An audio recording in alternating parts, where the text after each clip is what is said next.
Cuando le pregunto a la gente por qué creen que fracasó Blockbuster, la respuesta es casi siempre la misma. Netflix, por supuesto. Esta respuesta no es del todo correcta. Blockbuster tenía muchos problemas antes de que Netflix transmitiera su primera película. Entonces, si el Netflix no mató a Blockbuster, ¿qué lo hizo? ¿Cómo una empresa que dominaba tantísimo su sector pudo estar en una lucha casi constante por sobrevivir? Las historias de empresas que fracasan suelen ser contadas por antiguos líderes cuyo objetivo principal es proteger su legado. A veces admiten errores, pero lo más común es que se presenten como víctimas de fuerzas que no podían controlar. Esto es exactamente lo que pasó con los directores ejecutivos de Blockbuster. Ninguno a día de hoy ha aceptado su responsabilidad. Puedes encontrar muchísimos artículos y estudios académicos sobre la compañía y la mayoría son objetivos e informativos. Pero cuando los autores intentan sacar conclusiones sobre por qué falló Blockbuster, casi todos se equivocan. Después de pasar 25 años como franquiciado de Blockbuster, puedo decir que desde su nacimiento, esta fue una compañía diseñada para fracasar. Esto que te acabo de leer es parte de la introducción del libro del que vamos a hablar hoy. Se llama Built to Fail, diseñado para fracasar. Fue publicado en 2021 y está escrito por Alan Payne, alguien que, como él mismo dijo, estuvo 25 años trabajando como franquiciado en Blockbuster. Esta es probablemente la mayor fortaleza de este libro. Muchas veces este tipo de libros está escrito por periodistas que hicieron 1000 entrevistas a personas involucradas en la historia, pero rara vez están escritos por alguien que pasó tantísimo tiempo dentro de la compañía y que además no tiene un interés por, como decía este autor, por defender su propio legado. Este episodio cubre la caída y las razones de la caída de la compañía del videoclub de alquiler de películas por excelencia. Seguro que la conoce. Buster fue esta compañía de Estados Unidos a la que podías ir a alquilar sobre todo películas en formato VHS. En su punto más álgido llegaron a tener más de 9000 tiendas en 29 países. De hecho, solo en España tenían más de 100 tiendas. Y estas tiendas no solo forman parte de la cultura, sino de la historia del cine. De hecho, sin ir más lejos, fomentaron el negocio de películas independientes, digamos. Gracias a empresas como Blockbuster empezó a ser mucho más rentable y realista para directores como Tarantino el grabar películas con bajos presupuestos y poder generar ingresos vendiéndolas en formato VHS. Había muchas películas que fracasaban en los cines pero luego se volvían famosas en los videoclubs, como por ejemplo el Club de la Lucha, y esto hacía que los directores pudieran recuperar el dinero de sus inversiones vendiendo VHS. Blockbuster entró en bancarrota a finales de 2010 y de esas 9000 tiendas que hablamos, a día de hoy solo queda una en pie, que está en Oregon, en Estados Unidos, y es casi más un museo o una tienda de merchandising que lo que eran esas tiendas originales. Vamos directos con el libro. Este empieza narrando los inicios de Blockbuster y esta es de mis partes favoritas de todos los libros porque ayudan a entender todo lo que viene después. Dice: hubo un tiempo en el que no podías ver una película o un programa de televisión cuando o donde quisieras. Los estudios tenían el control total de lo que veías, al menos hasta que se introdujo el videograbador en 1975. El videograbador era este aparato en el que metías las cintas de vídeo. Dice: entonces los estudios empezaron a vender películas en cintas de vídeo a precios de venta al público de hasta $100. Los clientes se resistieron a pagar un precio tan alto por las cintas y esto dio pie a que unos cuantos minoristas empezaran a alquilarlas en su lugar. Así surgieron los videoclubs. Esencialmente, estos videoclubs lo que hacían era comprar muchas cintas de vídeo al por mayor a los estudios de producción y se las alquilaban varias veces a muchas personas para obtener beneficios. Dice: en aquellos días los videoclubs pagaban unos $65 por las películas en VHS. Los estudios las vendían a $100 al cliente final, pero a 65 a los videoclubs por venta al mayorista, como dijimos antes.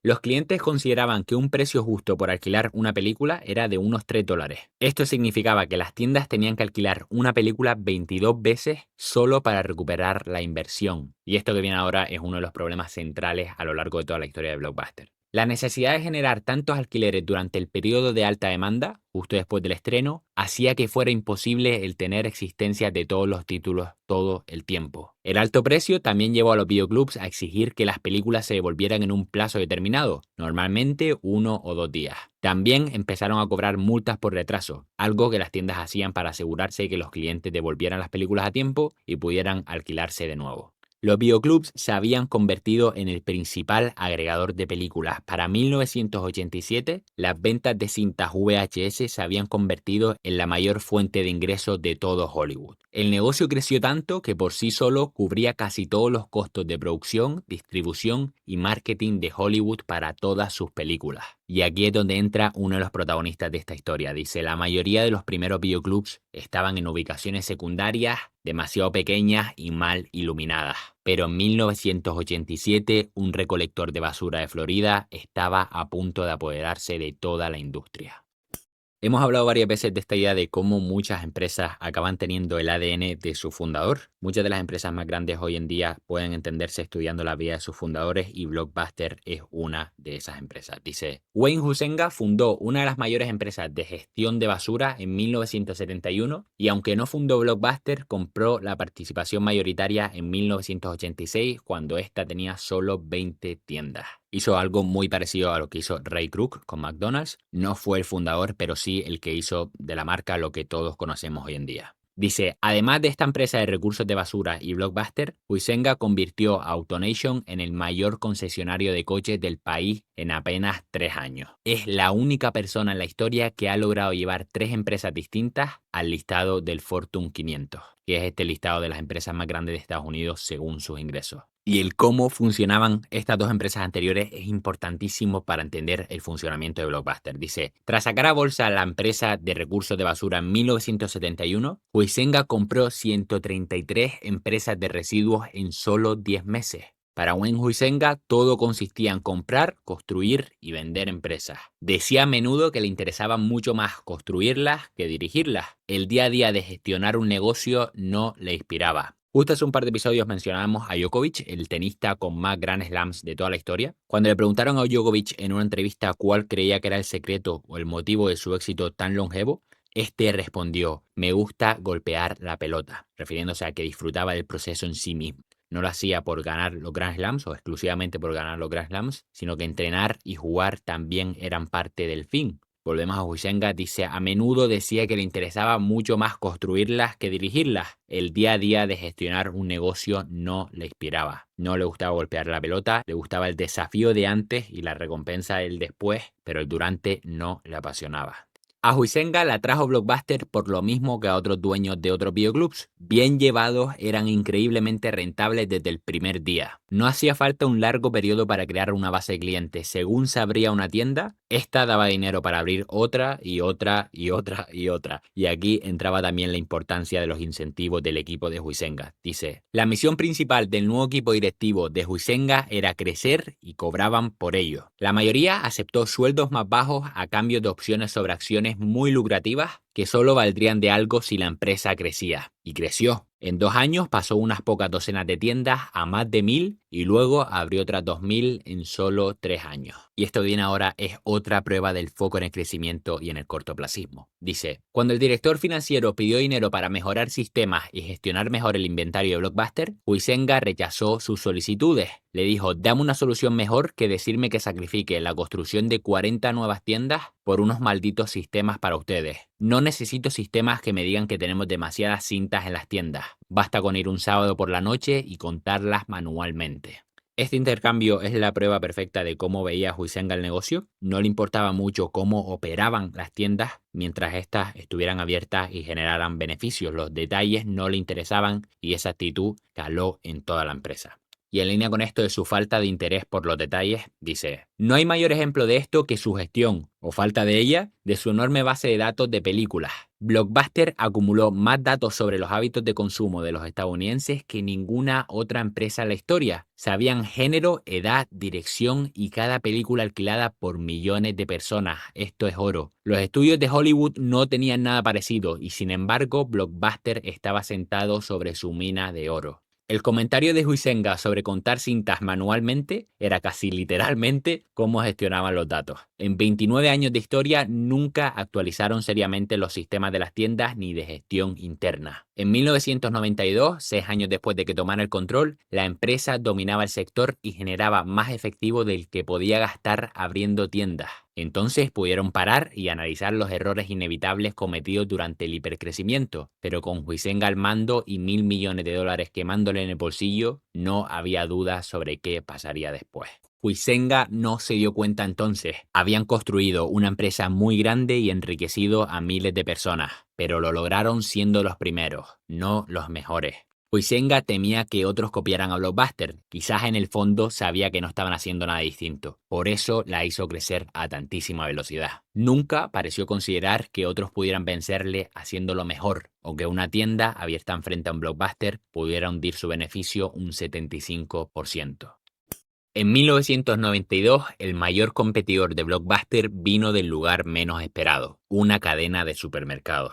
La cadena de supermercados en cuestión era H-E-B, que sigue existiendo a día de hoy, pero esta no es una historia sobre los supermercados H-E-B, es la historia sobre una cadena de videoclubs independientes que H-E-B creó, a la que llamó Video Central. Esta cadena tenía solo 35 tiendas, pero casi todas competían cara a cara con Blockbuster y todas las superaban con creces.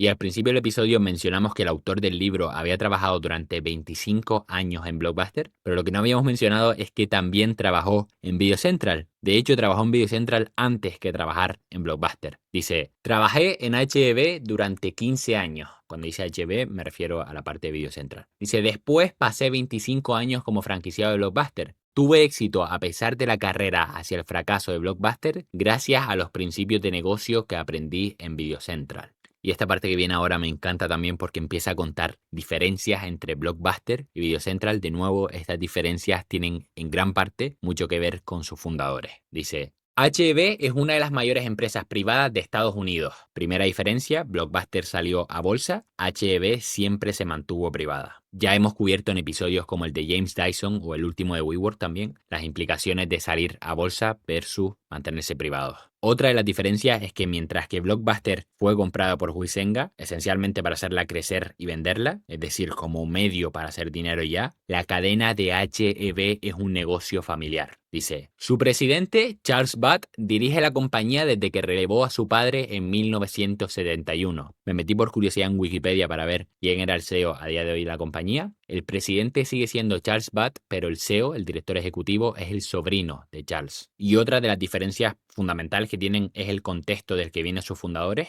Huizenga y Blockbuster venían del mundo de los residuos. Video Central venía del mundo de los supermercados. Dice, los supermercados son en realidad varias tiendas en una, especialmente los de gran volumen como H-E-B. Es imposible medirlo todo, pero las grandes empresas de supermercados han descubierto qué es lo que importa. Aunque el negocio de los videoclubs tenía sus propios retos, nunca fue tan complejo, competitivo ni implacable como el de la alimentación. Y esto que viene ahora es otra de las diferencias más notables y me recordó a Jensen Huang, el fundador de Nvidia. Por muy exitosa que sea Video Central y H-E-B, siguen obsesionados con ser no solo los primeros o los más grandes, sino también los mejores. Aunque se han convertido en toda una institución en Texas, nunca se regodean en el éxito. Jamás están satisfechos donde están porque están comprometidos con ser los mejores. Charles Butt sabe que las empresas que no mejoran cada año pueden desaparecer al siguiente. Y la razón por la que decía que me recordó a algo que dijo el fundador de Nvidia, Jensen Huang, es porque no me acuerdo dónde le escuché decirlo. Voy a parafrasear porque no he encontrado la entrevista exacta, pero decía algo así que le repetían muchísimos a sus empleados. Les decía, en 5 años llegará un competidor más eficiente, más enfocado y más rápido que nosotros y nos comerá. Más vale que ese competidor seamos nosotros mismos. Este espíritu de insatisfacción constante es algo que les ayudó a no dormirse los laureles tanto a Nvidia como a Video Central. Y en línea con esto, una de las cosas que escuché a Tim Cook decir y que creo que es bastante representativa de este tipo de cultura es la siguiente. Dice Tim Cook, CEO de Apple, dijo, Apple no tiene museos, no estamos interesados en mirar hacia atrás, estamos enfocados en el futuro. Volvemos a HB y a Video Central. Dice, el alquiler de películas se estaba convirtiendo en una razón para ir al supermercado. Pronto los supermercados de todo el país captarían el 25% de todo el mercado de alquiler de películas, y H-E-B sabía que debía entrar en el negocio a lo grande. La primera tienda de Video Central abrió en 1987 y como el primer Blockbuster fue un éxito inmediato. Unas semanas después abrió un Blockbuster justo enfrente y ahí supimos que teníamos algo bueno. Y aquí está el porqué. Dice, abrió un Blockbuster justo enfrente y no pasó absolutamente nada. Nuestras ventas apenas se movieron. Video Central era como la kriptonita para Blockbuster. Los precios eran más bajos, el inventario más grande y estaba mejor gestionado. Lo manejábamos igual que H-E-B manejaba sus supermercados. Definíamos qué era lo más importante y buscábamos la perfección en esas áreas. Aunque Blockbuster nunca hizo cambios sustanciales para competir con Video Central, siempre temimos que lo hicieran. Y al igual que HEB, nunca estábamos satisfechos y seguíamos buscando formas de obtener la más mínima ventaja. De nuevo, justo lo hablamos en el episodio anterior, muchos de estos comportamientos de hipervigilancia o de no dormirse en los laureles tienen que ver con una relación directa con el miedo a perderlo todo. Creo que fue Jeff Bezos el que dijo justo esto último que acabo de decir. Decía, a día de hoy lo que más miedo me da, lo que me mantiene en movimiento es el miedo a perderlo todo. Y también hemos visto cómo en el momento en el que desaparece este miedo es fácil empezar a dejar de revisarse, como fue en el caso de Adam Newman en el episodio anterior, más diferencias, dice. En aquellos primeros años, todas las películas en Video Central y en la mayoría de tiendas se alquilaban por un día. Blockbuster las alquilaba por 2 días. Fue alguien de nuestro equipo quien hizo la pregunta. Solo necesitamos que nos devuelvan al día siguiente las películas de estreno de alta demanda. Las películas de estreno eran estas películas nuevas que salían. A las películas más viejas las llamaban películas de catálogo. Películas de estreno y películas de catálogo. Dice, solo necesitamos que nos devuelvan al día siguiente las películas de estreno. ¿Por qué no ampliamos el plazo de alquiler para todo lo demás? A lo que muchos respondimos, ¿no confundirá eso a los clientes al tener fechas de evolución distintas? Pero como otras ideas que probamos en Video Central, la respuesta fue que decida el cliente, que voten con su dinero. Lanzamos el plan y a los clientes les encantó. Empezaron a alquilar más películas y muchos se llevaron media docena o más para tenerlas varios días. Y esto que viene ahora me encanta. Dice, las tiendas de Video Central fueron los primeros laboratorios del negocio. Como teníamos acceso al sistema de distribución de los supermercados, probamos cientos de productos y ajustamos el inventario a lo que los clientes querían. Pronto aprendimos que el cliente del Videoclub quería 2 cosas, películas y snacks. Eso era todo. En los años siguientes, Blockbuster gastaría cientos de millones probando los mismos productos que nosotros ya habíamos probado con los mismos resultados. Construimos un software de gestión muy superior a cualquier cosa que ya tenía Blockbuster. Lo hicimos de nuevo con el apoyo del departamento de informática del supermercado. Incluso diseñamos y construimos un almacén y un sistema de distribución para mover los productos de una tienda a otra y así maximizar la disponibilidad de existencias. Recuerda que mientras tanto, en Blockbuster, Huizenga le había dicho que para qué querrían invertir en un software si podían contar las películas el sábado por la noche a mano. Dice, a Blockbuster nunca pareció importarle ni notarlo y nunca hizo nada diferente para responder a nuestros sistemas. Simplemente siguieron abriendo más tiendas. Recuerda que la estrategia de Huizenga con sus anteriores empresas había sido crecer y comprar a sus competidores. Mira lo que pasa ahora. Dice, no fue ninguna sorpresa que Huizenga tuviera interés en comprar Video Central, pero curiosamente las negociaciones no llegaron a nada. Los representantes de HEB dejaron claro que el trato dependía de que Blockbuster encontrara puestos comparables para el equipo directivo de Video Central. O sea, como parte del trato de Blockbuster comprar a Video Central, les estaban exigiendo que encontraran puestos de trabajo para el equipo directivo de Video Central. Eso pareció no gustarle a Blockbuster y las conversaciones terminaron. Ni siquiera miraron la información financiera. Si lo hubieran hecho, quizás habrían cambiado de opinión. Y esta decisión de no comprar a Video Central resultaría ser uno de los mayores errores porque pronto daría lugar al mayor competidor físico que Blockbuster jamás tuvo y a su primera crisis financiera. Dice, habíamos oído hablar de una pequeña cadena en Oregon llamada Hollywood Video, que usaba un modelo de negocio muy parecido al de Video Central. Pronto descubrimos que su dueño se había hecho amigo de nuestro proveedor de películas, quien había compartido demasiada información sobre cómo hacíamos las cosas. Tras copiar gran parte de ello, las tiendas de Hollywood Video obtenían los mismos resultados. El fundador de Hollywood Video empezó a negociar con HEB para comprar Video Central y pronto llegaron a un acuerdo. Como parte del trato, la mayor parte del equipo de Video Central se fue a Hollywood Video. No solo fue un traspaso de tiendas, sino un traspaso del conocimiento acumulado compitiendo contra Blockbuster durante 7 años. Tenemos por un lado a Blockbuster cerrando las negociaciones de la posible compra de Video Central porque no quería encontrar puestos de trabajo para el equipo directivo, y Hollywood Video veía eso mismo como un atractivo porque era, aparte del traspaso a la tienda, el traspaso de conocimiento y el personal que ya sabía cómo hacer las cosas. Dice, Hollywood Video solo tenía 15 tiendas cuando compró Video Central en 1993. Solo 3 años después ya operaban 550. Abrieron su tienda número 1000 a principios de 1998 y otros 3 años después tenían casi 2000 tiendas. Su estrategia de crecimiento era igual a la de Video Central, porque la habían copiado. Dice, buscar tiendas de Blockbuster con más ventas y abrir justo enfrente. Esto demostró la vulnerabilidad del modelo de negocio de Blockbuster. No eran invencibles ni mucho menos. Blockbuster cometió muchísimos errores, como todas las empresas, pero el más grande fue su falta de curiosidad por los competidores. Pudieron haber aprendido mucho de ellos, pero nunca le interesó hasta que fue demasiado tarde. Este capítulo que viene ahora abre con la frase de Bill Gates que mencionamos en el episodio anterior. La mencioné porque cuando estaba con el guión de WeWork estaba leyendo este libro. WeWork y Blockbuster compartieron el siguiente error. Dice, el éxito es un pésimo profesor. Seduce a la gente inteligente haciéndoles creer que son invencibles.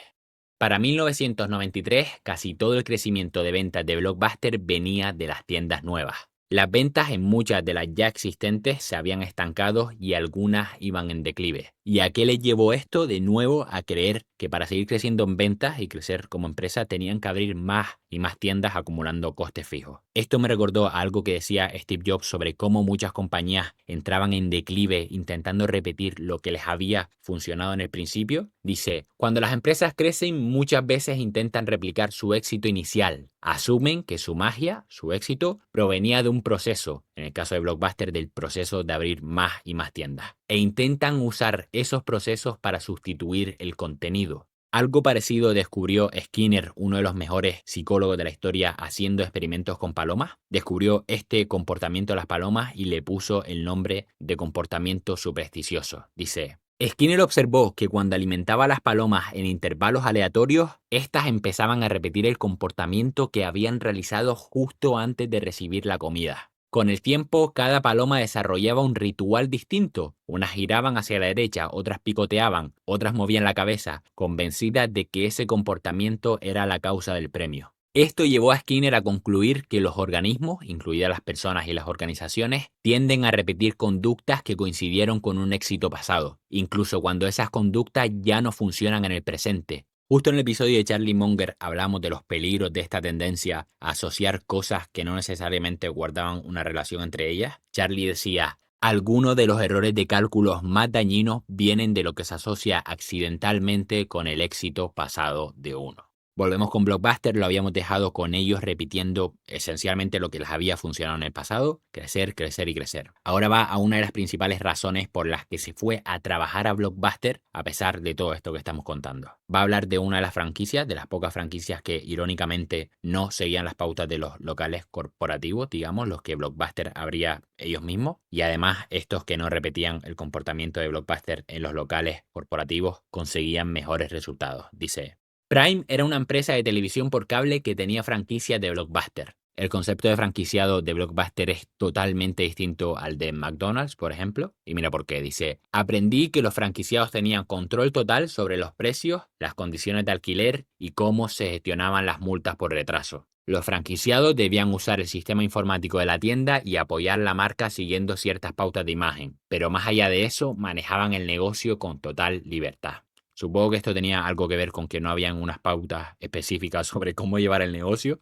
No creo que fuera el querer dar libertad a sus empleados para aprender de ellos porque no invertían tiempo en escucharlos. Tenían una marca enorme y eso era lo único que le pedían a sus franquicias que utilizaran. Y aquí fue donde Alan Pay, el escritor de este libro, el autor, vio una oportunidad. Dice, planeé combinar el modelo de negocio probado de Video Central con la marca dominante de Blockbuster. Durante los últimos 7 años me había centrado solo en cómo ganar a Blockbuster, pero ahora me estaba uniendo a su equipo. Básicamente estaba dejando Video Central para abrir una franquicia de Blockbuster, aprovechándose de la marca mucho más grande de Blockbuster y del conocimiento que había adquirido en Video Central. El plan funcionó a la perfección y pronto fuimos uno de los grupos de franquicias más grandes y más exitosos de toda la empresa. En los años siguientes pasaron 5 equipos directivos distintos por Blockbuster, pero a ninguno le interesó cómo llevábamos el negocio. Llámalo arrogancia, llámalo soberbia o llámalo negación. Da igual, durante toda la vida de la empresa, la directiva de Blockbuster nunca fue capaz de considerar opiniones distintas a las suyas. Y lo que viene ahora es un ejemplo perfecto de esto último. Pocas semanas después de la reunión nacional de franquicias, el vicepresidente de franquicias visitó nuestras tiendas. Como las visitas eran rápidas y superficiales, pensé que una cena sería mejor oportunidad para hablar de los detalles del negocio, así que esa noche le sugerí al vicepresidente que habían cosas de Video Central que Blockbuster debía saber. Este me miró con una mueca de desprecio y me dijo, ahora estás con Blockbuster, tienes que superar tu pasado. Con solo unas semanas de carrera como franquiciado, las reglas del juego me habían quedado claras. Capté el mensaje alto y claro. Por suerte para mí y para todos en Prime, Blockbuster podía cortar el debate, pero no podía decirnos cómo gestionar nuestras tiendas. Esto me recordó a la frase de Steve Jobs sobre lo importante que es estar gobernado por ideas en una empresa y no por jerarquías. Decía, las mejores ideas tienen que mandar o de lo contrario el talento se va. Aquí Morita decía algo parecido, decía, la sabiduría no es exclusiva del equipo directivo, las buenas ideas pueden venir de todos lados. Volvemos con el autor del libro, dice, tras 2 meses estudiando el método Blockbuster, le dimos la vuelta a todas nuestras tiendas. Aumentamos el inventario de estrenos y empezamos a alquilarlo por días, en vez de los 2 días que lo solía alquilar Blockbuster. Cortamos a la mitad el precio de los títulos de catálogo y empezamos a añadir inventario estratégicamente. Las ventas subieron de inmediato un 20%. En una tienda en Alaska subió más de un 40% y ganó el premio por ser la de mayor crecimiento de todo el sistema de franquicias. Los alquileres de películas de catálogo se dispararon hasta un 500%. Resulta que a los clientes les importaba el precio. Aunque bajamos el precio de las películas de catálogo más de un 60%, las ventas totales subieron. Toda la franquicia empezó a llenarse de optimismo y abrimos 12 tiendas más en los siguientes años. De nuevo, dada la mejora drástica de nuestras tiendas, uno pensaría que Blockbuster tendría al menos un interés pasajero en saber qué la causó. No hubo preguntas ni debates, cero interés en lo que hicimos para lograr tal mejora. Era 1994 y Blockbuster se había convertido en la mayor fuente de ingresos de Hollywood. Sus tiendas eran máquinas de generar efectivo y aún así no habían competidores físicos suficientemente grandes como para amenazar su dominio. Todo el mundo sabía que los videoclubs acabarían cediendo el paso a algún tipo de entrega electrónica y de nuevo, Blockbuster tenía el poder y el dinero para liderar el camino, pero aquello no despertaba el interés de Huizenga. El crecimiento desenfrenado estaba tocando techo y entonces sintió que podía ser el momento adecuado para cobrar y pasar a la siguiente gran oportunidad de seguir construyendo algo y no operarlo. 10 años antes de que Netflix empezara a emitir películas por internet, el líder del sector ya se estaba desmoronando por dentro. Era incapaz de transformarse de una empresa de crecimiento a una empresa de operaciones. Pero antes de que el mundo exterior conociera el alcance del desastre, Huizenga había vendido Blockbuster y ya estaba en su siguiente aventura. Dejó los problemas para que otros los arreglaran y la cosa no salió bien. La salida de Huizenga llegó con la compra de Blockbuster por parte de Viacom. Viacom era esta compañía que tenía estaciones de radio y televisión, pero no tenían un gran estudio, y Redstone, su fundador, anhelaba uno. Esencialmente tenían los canales de distribución, es decir, las tuberías, pero no tenían la fábrica del producto que querían distribuir. El problema era que los estudios de producción son y eran carísimos y necesitaban muchísimo dinero para poder comprarlos. Ahí es donde entra la compra de Blockbuster. Blockbuster, ya lo hemos dicho, era una máquina de hacer dinero por esta época. Y a ojos de Viacom, Blockbuster era el cajero automático perfecto para más tarde comprar el estudio de producción. La estrategia era comprar Blockbuster, ganar dinero suficiente y después comprar el estudio. Y eso fue lo que hicieron. Dice, Huizenga y Redstone unieron fuerzas e impulsaron la fusión de las dos compañías. La fusión se completó en 1994 y el acuerdo se valoró en $8.400 millones. Huizenga y sus socios habían convertido una inversión de 18 millones, que era lo que habían gastado en comprar Blockbuster, en una empresa que valía 8.400 millones. Todo esto solo en 8 años. Viacom compró Blockbuster en enero de 1994 y 6 meses después compraron Paramount Studio como fábrica de contenido. Durante los siguientes 3 años, Blockbuster, ahora bajo el paraguas de Viacom, abrió otras 2.000 tiendas. Todo esto sería ideal si esas tiendas sumaran a la ganancia de la empresa, pero no era así. Lo único que sumaban era costos fijos elevados. Aguarde esto para más adelante. Dice, 3 años después de la adquisición, en 1997, Blockbuster no generaba suficiente efectivo para financiar el costo de nuevas tiendas y tenía un flujo de caja negativo, es decir, salía más dinero del que entraba a la cuenta bancaria. En uno de los colapsos más notables en la historia de los negocios, Blockbuster había pasado de ser una empresa que generaba más efectivo del que podía gastar a una que abría más tiendas de las que podía pagar. La falta de atención de Blockbuster a la gestión de los detalles finalmente le había pasado factura. 3 años después de la fusión de las dos compañías, lo que quedaba de equipo directivo de Blockbuster estaba tremendamente desmoralizado. 2 CEOs habían dejado la empresa, así como la mayor parte de la alta dirección. Y con esto llegamos a 1997, que fue el año que más impacto tuvo en la historia de Blockbuster por 3 motivos. Primero, fue el año en el que se introdujo el DVD para sustituir al aparatoso VHS. Segundo, fue también el año en el que un par de emprendedores de Silicon Valley, llamados Reed Hastings y Mark Randolph, fundaron una empresa para enviar esos DVDs a los clientes por correo postal. Después de pensar varios nombres para su nueva compañía, finalmente decidieron que se llamaría Netflix. Y tercero, este mismo año, 1997, un tal John Antioco se une a Blockbuster como CEO para intentar salvarla de sí misma. Recuerda, Huizenga vendió Blockbuster a Viacom y después de esta compra se fue de la empresa. Después de Huizenga llegaron otros 2 CEOs que no duraron entre los dos años. Y después de estos 2 CEOs llega un tal John Antioco como nuevo director ejecutivo. Ahora está hablando de los motivos por el que contrató a John Antioco. Dice: fue su breve etapa como presidente y CEO de Taco Bell lo que llamó la atención del fundador de Viacom.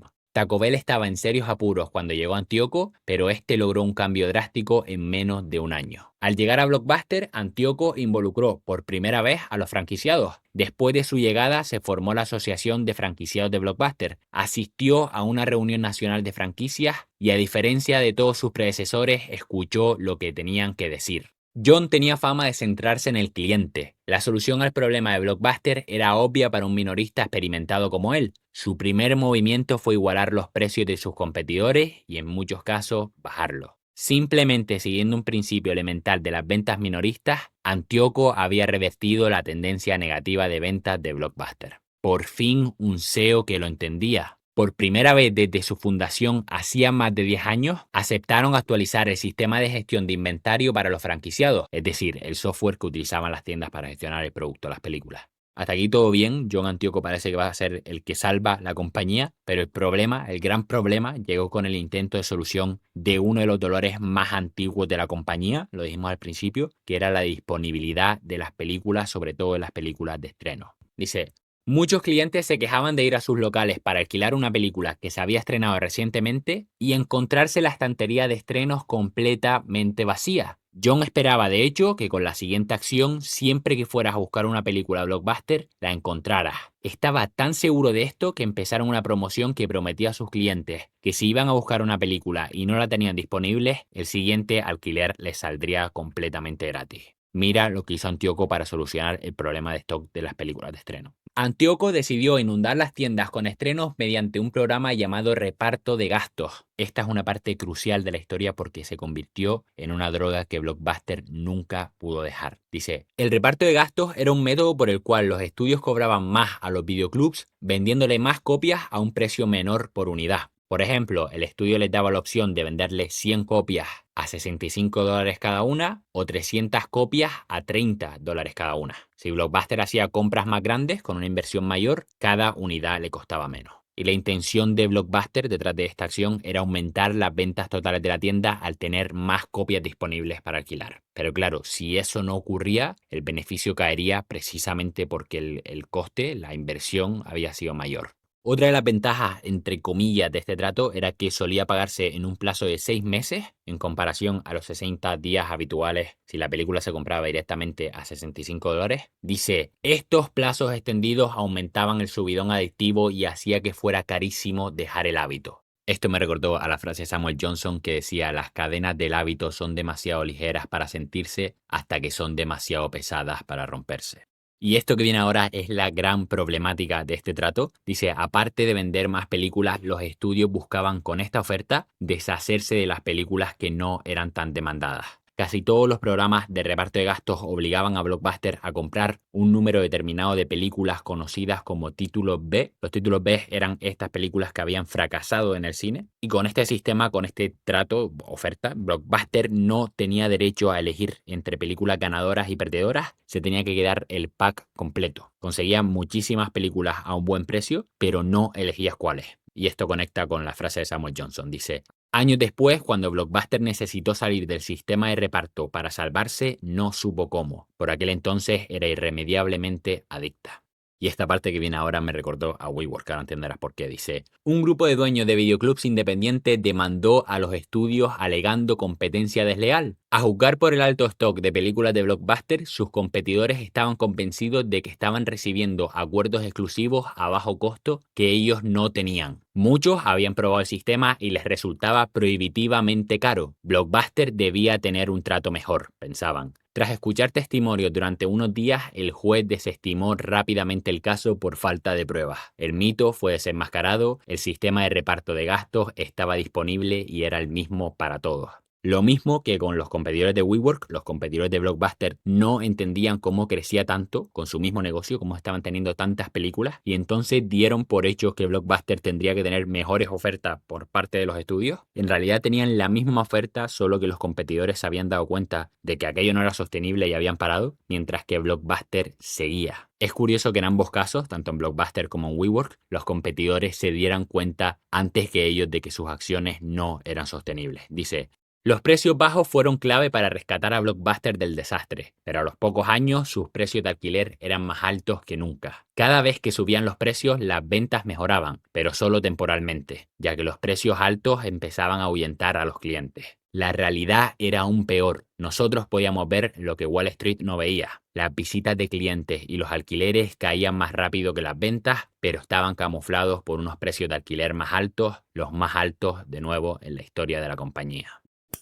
Volvemos a los DVDs 1997, 3 años después de su salida en el año 2000, ya estaban de camino a sustituir el VHS como formato favorito por parte de los estadounidenses para consumir cine. Se convirtió de hecho en el dispositivo electrónico con el crecimiento más rápido de toda la historia y se podría haber convertido también en el salvador de Blockbuster, pero acabó siendo justo lo contrario. El DVD tenía un precio y salida, ya lo dijimos, mucho más barato que el VHS. El VHS se vendía a cliente final por $100 y el DVD por 20. Y cualquiera habría dicho que este precio tan bajo mataría el negocio del alquiler, porque los clientes irían directamente a comprar en vez de alquilar. Pero no, resultó que a los estadounidenses les gustaba comprar, el DVD sí, pero les gustaba aún más alquilarlo. Los DVDs se alquilaban 3 veces más de lo que se vendían, y con el costo al por mayor del DVD, el precio al que le vendían a los videoclubs, que era de $17, esto fue una oportunidad enorme para mejorar los márgenes de beneficio del negocio. Antes dijimos que para empezar a generar beneficios con el VHS, los videoclubs tenían que alquilarlo 22 veces. Ahora con el DVD solo tenían que alquilarlo 4 veces para empezar a ganar dinero. La oportunidad de utilizar el alquiler del DVD para aumentar beneficios y pasar a la distribución electrónica era enorme y una empresa hizo exactamente eso, pero no fue Blockbuster, sino Netflix. A diferencia de Netflix, Blockbuster tardó mucho en transicionar del VHS al DVD, no renovó su inventario cambiando al producto que ya se estaba apoderando del negocio. Es como si hoy en día una tienda de móviles no tiene iPhones o móviles Samsung. Y luego vino el problema del precio de alquiler en Blockbuster. La gente obviamente alquila porque cuesta menos que comprar. Los DVDs estaban a la venta casi en cualquier parte y los grandes estrenos se encontraban a la venta en supermercados por unos 15 o 20 dólares. Muchos supermercados empezaron a vender estos DVDs a precio de coste en los supermercados simplemente para generar tráfico. No esperaban ganar dinero con las películas, sino que fueras al supermercado porque estaban más baratos ahí que en ninguna otra parte y con suerte comprarás algo en el supermercado. Blockbuster no podía competir con esto porque las películas eran su única forma de ingreso. Así que por un lado teníamos a supermercados como el Walmart con cajones llenos de DVDs vendiéndolos a precio de coste de 3 a 5 dólares y por otro lado teníamos a Blockbuster alquilando DVDs a ese mismo precio. Unos los vendían a 3 a 5 dólares, Blockbuster los alquilaba al mismo precio. En resumen, el precio para comprar una película era el más bajo de la historia, mientras que el precio para alquilarla en Blockbuster era el más alto de la historia. Solo 2 años después de registrar el mayor margen de su historia y el aumento drástico de beneficios que conllevaba, Blockbuster volvía a estar donde estaba antes de que el DVD barato arrasara el mercado. El costo de su mayor gasto, es decir, las películas, se había reducido a más de la mitad y aún así Blockbuster estaba gastando más que nunca. Por este entonces tenían más o menos 8.000 tiendas y miles de millones en gastos operativos, costos fijos y alquileres. Solo en contratos de alquileres que no podían cancelar debían más de 2.500 millones de dólares. Y de nuevo, esto era en una época en la que parecía que todo el mundo tenía claro que el futuro del entretenimiento iba a ser la distribución electrónica, pero a pesar de esto, Blockbuster seguía abriendo tiendas físicas con todos los costes fijos y deudas que eso suponía. Y ni siquiera hemos llegado al Netflix del streaming, ahora estamos a principios de los 2000, Blockbuster entró en bancarrota, recuerda, en 2010, 10 años después de todo esto que estamos hablando, y aún estaban por aparecer más competidores, de nuevo, de sitios inesperados. Antes mencionamos a McDonald's por lo diferente que eran sus franquicias comparadas con las de Blockbuster. Las normas a seguir en las franquicias de McDonald's son, por como te puedes imaginar, por la consistencia de esta empresa en su producto, son tremendamente exigentes, justo lo contrario a Blockbuster. Y sorprendentemente, McDonald's a partir del 2002 jugó un papel importantísimo en esta historia, no como competidor directo de Blockbuster, pero sí como propulsor de uno de los competidores de los videoclubs. Dice: en 2002, McDonald's empezó a experimentar con máquinas expendedoras en sus localizaciones. Probaron una máquina llamada Redbox que alquilaba DVDs por $1 al día. Recuerda que Blockbuster alquilaba DVDs entre 5 y $3. En verano de 2004 lanzaron su prueba más grande hasta la fecha, colocando 100 máquinas Redbox en localizaciones en Denver. McDonald's lo consideró un éxito y Blockbuster admitió, en privado, eso sí, que sus tiendas de Denver habían sufrido un impacto significativo. Si 100 máquinas expendedoras en McDonald's le quitaban ventas a Blockbuster, ¿qué pasaría si miles de estas máquinas estuvieran en grandes supermercados, farmacias y tiendas de conveniencia por todo el país? Solo 5 años después de aquella prueba en Denver, las máquinas expendedoras alquilaban más películas que Blockbuster y a la compañía solo le quedaban meses para la bancarrota. A pesar del precio extraordinariamente bajo, las máquinas expendedoras generaban un volumen de ventas excepcional y los bajos costos operativos produjeron un modelo de negocio que funcionaba. Bajo esta premisa nació Redbox, que fue la compañía que hablamos antes de máquinas expendedoras. Redbox era el ejemplo perfecto de lo que antes decía el autor de este libro. Decía: descubrimos qué 3 cosas le importaban al cliente y nos aseguramos de perfeccionar esas 3 cosas. Pronto las máquinas expendedoras de Redbox se instalarían en miles de grandes minoristas de las ciudades más importantes. ¿Cómo podía un puñado de cajas rojas competir con sus grandes y relucientes tiendas? La respuesta residía en lo que el DVD representaba. Al cliente le daba igual quién lo produjera o lo distribuyera. Lo único que le importaba era el producto y ya. Y estas son palabras del autor. Dice: un concepto que la larga lista de ejecutivos de Blockbuster nunca captó, creyendo en cambio que los DVDs en sus tiendas valían de algún modo mucho más.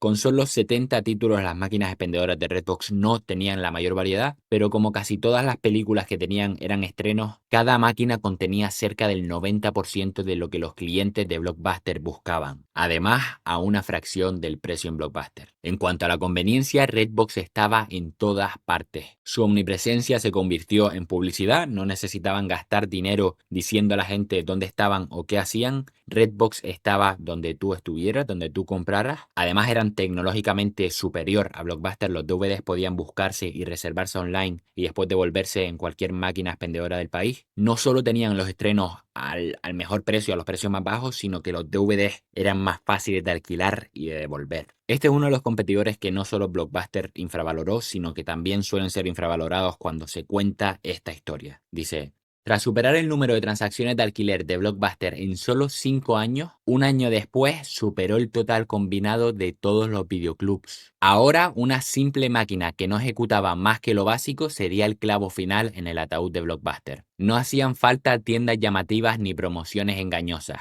Redbox simplemente entregaba más películas a precio más bajo y en lugares convenientes. El fin estaba cerca. Ahora sí, vamos de lleno con Netflix, el competidor por excelencia de esta historia. Creo que esta es mi parte favorita de todo el libro. De nuevo, así como en los inicios de Blockbuster podemos encontrar muchas de sus razones para actuar, lo mismo pasa con Netflix. Esta parte que vamos a hablar ahora cubre los inicios de la que a día de hoy es la compañía de entretenimiento más grande de todo el mundo. Desde el principio, la gestión de estas dos compañías fue totalmente distinta, igual que sus líderes. En sus 25 años de historia, Blockbuster tuvo 5 directores ejecutivos y a ninguno le interesaba mucho el funcionamiento interno del negocio. Netflix sigue siendo dirigida por su cofundador, Reed Hastings, quien se define a sí mismo como un friki de las matemáticas. Blockbuster tenía miles de veces más datos sobre el consumo de cine que Netflix y más que cualquier otra empresa, pero rara vez los usó de forma productiva. Aunque Netflix tenía una fracción de su tamaño, su obsesión con los datos le dio una ventaja de conocimiento que se convirtió en su arma definitiva contra Blockbuster.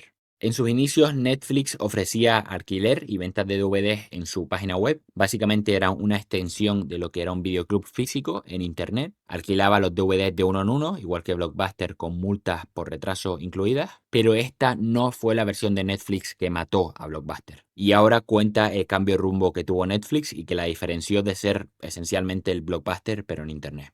El cambio de rumbo llegó cuando Mark Randolph, cofundador de Netflix, tuvo una epifanía. Hasta ahora Netflix era una página web y un almacén. Cuando alguien hacía un pedido, le enviaban el DVD a casa con una fecha de devolución. Un buen día, Mark pensó, ¿por qué estamos guardando todos estos DVDs en un almacén? Quizás podríamos encontrar la forma de que los clientes guarden los discos en sus casas, en sus estanterías, que se queden los DVDs todo el tiempo que quieran. En vez de alquilar los DVDs de uno en uno con fechas de entrega y multa por retraso, Netflix cambió las reglas del juego. Ahora iban a enviar 3 DVDs a los clientes y estos podían quedárselos cuanto quisieran. Una vez devolvieran estos 3 DVDs, Netflix les enviaría los siguientes. Todo esto por una cuota mensual, es decir, una suscripción. Dice, este servicio de suscripción de Netflix fue un éxito arrollador y necesitaban más capital para aguantar el ritmo de crecimiento. Pero era el año 2000, el año en el que estalló la burbuja de .com y la bolsa se hundió. Los mercados de capitales se congelaron y aunque Netflix ya había recaudado más de 100 millones en inversión, se estaban quedando sin dinero.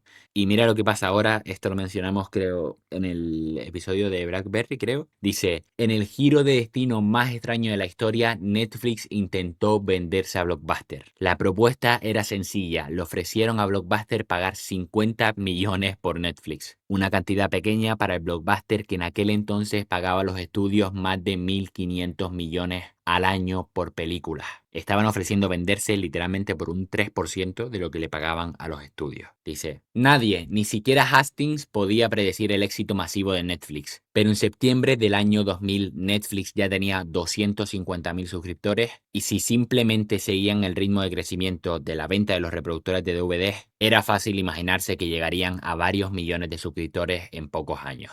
Además, Reed Hastings no era un emprendedor novato mendigando dinero. Antes de Netflix había fundado una empresa tecnológica de éxito que había vendido por 750 millones y después de aquello había fundado Netflix con su propio capital usando su credibilidad para atraer a otros inversores y levantar esos 100 millones de inversión que mencionamos antes. Dice, pero Antíoco no vio el potencial y rechazó la oferta de Netflix de inmediato, explicándoles que el negocio era insostenible. Mark Randolph, el cofundador de Netflix, dijo que notó a Antíoco aguantándose la risa ante la propuesta. Después del rechazo, Netflix volvió a su sede, despidieron al 30% de su plantilla y siguieron haciendo crecer la empresa con un presupuesto mínimo. 2 años después de aquel rechazo, Netflix se valoró en $300 millones al salir a bolsa. Otra de las diferencias principales entre estas dos empresas es que Netflix montó su negocio alrededor principalmente de las películas antiguas, las que antes llamábamos de catálogo, la mayoría de las cuales Blockbuster no tenía en stock o cuando las tenía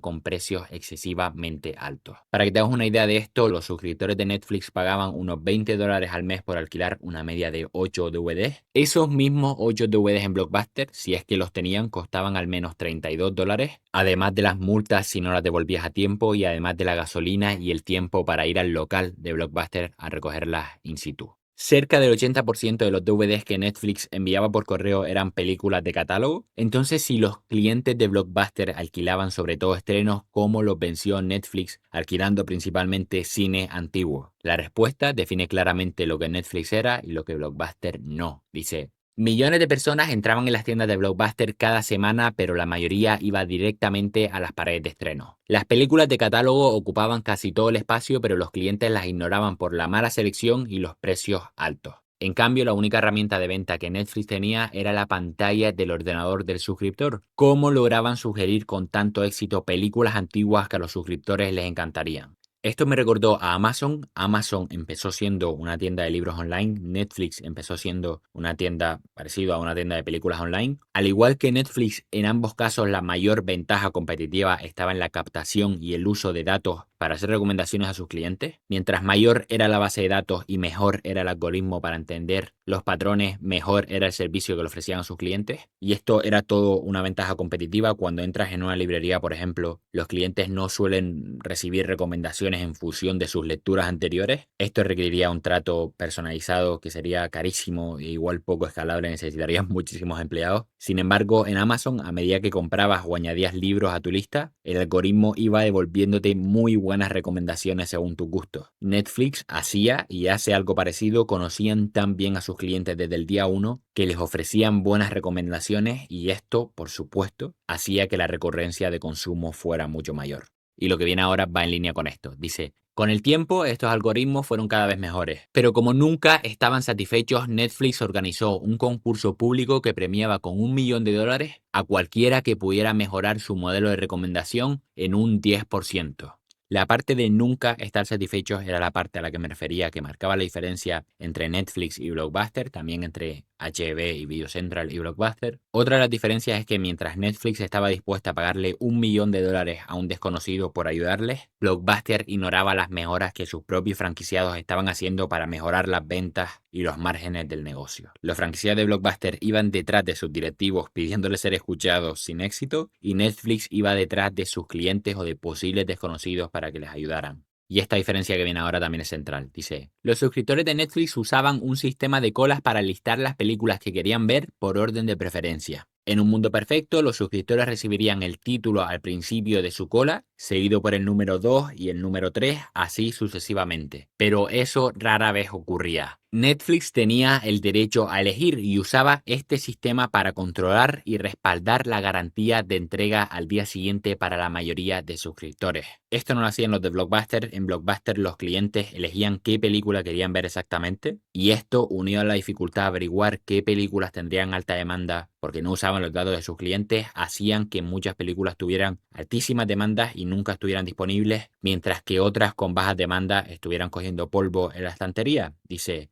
el sistema de colas es especialmente importante para esta historia porque las tiendas de Blockbuster no podían duplicarlo. Esto jugaría un papel crítico cuando Blockbuster intentó responder al servicio de suscripción por correo de Netflix con su versión en tienda. Como ocurría en prácticamente todos los intentos de Blockbuster por responder a Netflix, intentó jugar con las reglas de Netflix en lugar de reforzar sus propias fortalezas. Y lo que viene ahora es con lo que se refiere a que intentaron copiar a Netflix, pero haciéndolo en tienda, en físico. Intentaron copiar la punta del iceberg sin entender todo lo que había debajo de Netflix. Dice, en mayo de 2004, Blockbuster lanzó lo que llamó Movie Pass. Era un Netflix en tienda. Pagas una cuota mensual y alquilas 2 o 3 DVDs a la vez. Hasta aquí todo bien, pero había un problema. Netflix tenía derecho a elegir y por lo tanto dirigían eficazmente a sus suscriptores hacia películas antiguas con sus sistemas de recomendación. En Blockbuster, los suscriptores de MoviePass tenían derecho a elegir y dado que Blockbuster estaba tan singularmente enfocada en estrenos, eso era casi todo lo que tenían para alquilar. Los suscriptores alquilaron un número desproporcionadamente grande de estrenos, lo que dejó menos para que los otros clientes alquilaran. El programa estaba yendo en contra de la mayor fortaleza de Blockbuster en su batalla contra Netflix, la gratificación instantánea de alquilar estrenos en tiendas. Después del MoviePass era todavía más común ir a buscar una película de estreno en Blockbuster y volver con las manos vacías a casa. Cuanto más grande se hacía el MoviePass, peor se ponían las cosas para Blockbuster. Pero aquí no acaba la cosa, dice, más tarde ese mismo año Antíoco tomó lo que parecía la decisión obvia. Blockbuster crearía su propio servicio de DVDs por correo para competir directamente con Netflix. Cuando los planes de Blockbuster se filtraron, las acciones de Netflix cayeron un 60%. Muchas personas pensaban que era cuestión de tiempo que Netflix muriera. Muchas personas se equivocaron. Netflix había construido uno de los sitios web más avanzados de todo Internet que atraía con éxito a clientes y generaba una lealtad intensa. También había construido un sistema de distribución envidiable que proporcionaba entrega al día siguiente a casi todos sus suscriptores.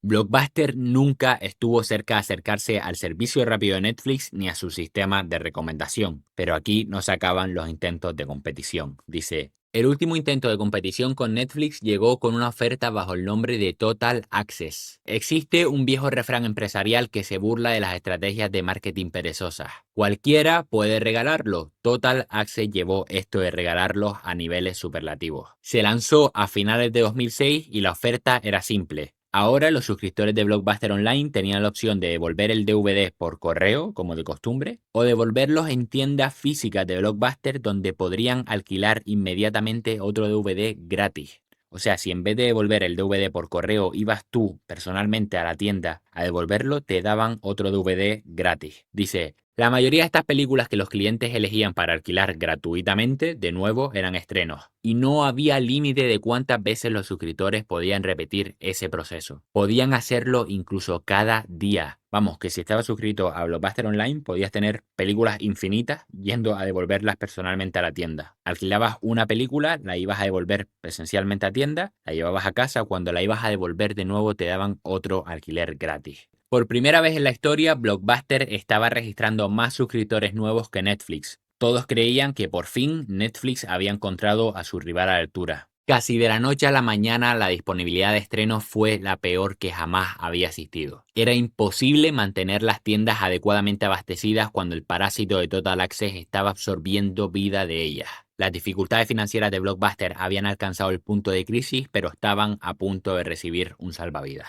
Y lo que pasa ahora es increíble, esta parte sí que no la conocía, probablemente tú tampoco la conoces. Es curioso ver la de oportunidades que tuvieron para salvarse y aún así no cogieron ninguna. Dice, en enero de 2007, mientras Antíoco y Reed Hastings asistían a un festival de cine, se organizó una reunión en el chalet de Hastings. Reed había dicho públicamente muchas veces que Total Access no era sostenible, pero no sabía cuánto tiempo pasaría antes de que Blockbuster colapsara y estaba bajo presión de accionistas para contraatacar. Recuerda que por primera vez Blockbuster estaba consiguiendo más suscriptores al mes que Netflix. Dice, así que 7 años después de haber intentado venderse a Blockbuster, Hastings ofreció comprar el negocio online de Blockbuster, haciendo una oferta formal de $700 millones. Y mira lo que pasa ahora. Antíoco creía que Blockbuster había ganado suficiente momentum con Total Access y que si Netflix pagaría ahora 700 millones, probablemente pagarían mucho más después. La junta estuvo de acuerdo y la oferta fue rechazada. Pudo haber salvado a Blockbuster en ese mismo momento, pudo haber retirado completamente su deuda, reconstruido el inventario agotado y devuelto a la empresa a la rentabilidad, pero Antíoco no estaría allí para explicar por qué no había aceptado la oferta. Poco después de esto anunció su renuncia. Igual que Huizenga, Antíoco se fue de Blockbuster cuando las consecuencias de sus acciones empezaron a acumularse. Ambos utilizaron el crecimiento como forma de resolver los problemas financieros de la compañía y a corto plazo les funcionó hasta que los costes fijos y los competidores se fueron acumulando. Al principio del episodio decíamos que una de las ventajas de este libro era que estaba escrita por alguien que había pasado 25 años en la empresa y que no tenía un interés por lo menos descarado en defender el legado de la compañía. De hecho, está haciendo justo lo contrario. Y esta parte que viene ahora es de las más interesantes del libro porque es una prueba muy cercana de que en las mismas circunstancias, si las decisiones de Blockbuster hubieran sido distintas, el resultado no habría sido el mismo. Muchas de las historias de fracaso están marcadas por qué habría pasado si las cosas se hubieran hecho distintas y podemos tener una teoría de qué habría pasado, pero igual habrían entrado también en juego otros factores que no estamos teniendo en cuenta y que habrían marcado una diferencia en el resultado incluso por encima de esos cambios. Pero aquí es de nuevo donde este libro se vuelve todavía más interesante. Gran parte de este libro es el escritor teniendo mejores resultados, haciendo justo lo contrario a lo que hacían los directivos de Blockbuster en sus localidades corporativas, digamos. Y entonces aquí es donde decide coger las tiendas de Blockbuster, las tiendas que Blockbuster había dirigido y que otros franquiciados habían dirigido y darles la vuelta. Son exactamente las mismas tiendas, el mismo contexto, con una gestión totalmente diferente. Y mira lo que pasa. Dice, a medida que la situación financiera de Blockbuster se descontrolaba, nuestra franquicia seguía prosperando. Estábamos tan convencidos de nuestra estrategia que pedimos comprar algunas tiendas de Blockbuster.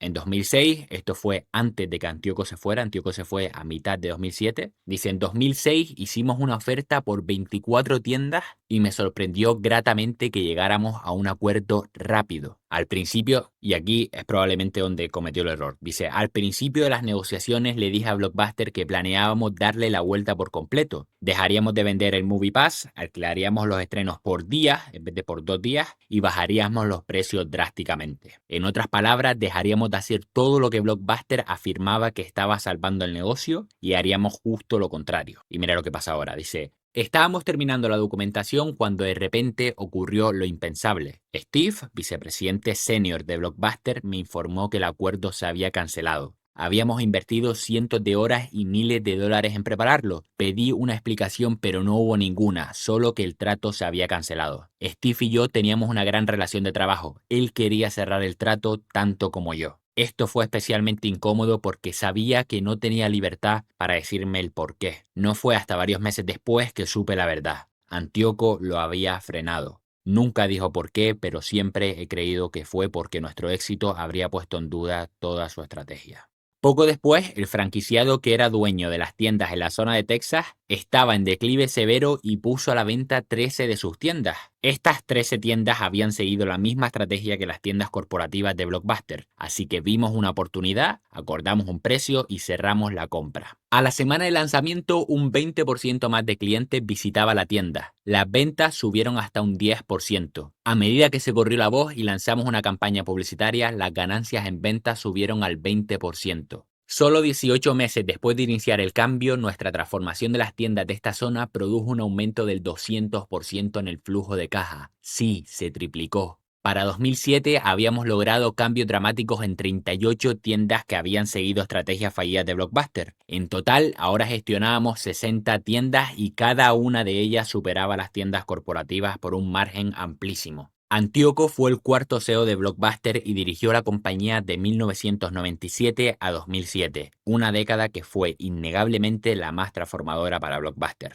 Trágicamente, Blockbuster tuvo el tiempo, el dinero y la oportunidad para haberse asociado a Netflix, Redbox y otros. En cada caso tuvo la ventaja para cerrar acuerdos increíbles con los pioneros del cambiante mundo del entretenimiento, pero cada vez Antíoco los dejó pasar. Para muchos en Blockbuster y su empresa matriz Viacom, aquel rápido éxito inicial convirtió a John Antíoco en un héroe. Y con esto que viene ahora cerramos el episodio. Dice: cuando Jim Keyes llegó como quinto CEO de Blockbuster en 2007, la corporación era una empresa confundida y desmoralizada al borde del colapso financiero. El mismo año que Keyes se unió a Blockbuster, Netflix empezó un negocio que en pocos años cambiaría el entretenimiento para siempre: el streaming. En lo que muchos han lamentado como el error más dañino de su historia, Hollywood licenció un tesoro de contenido a Netflix por lo que resultó ser un precio de ganga. Después de varios acuerdos con otros estudios, Netflix tenía a su disposición miles de películas y programas de televisión de la talla de Disney, Sony, Paramount, Metro-Goldwyn-Mayer y otros.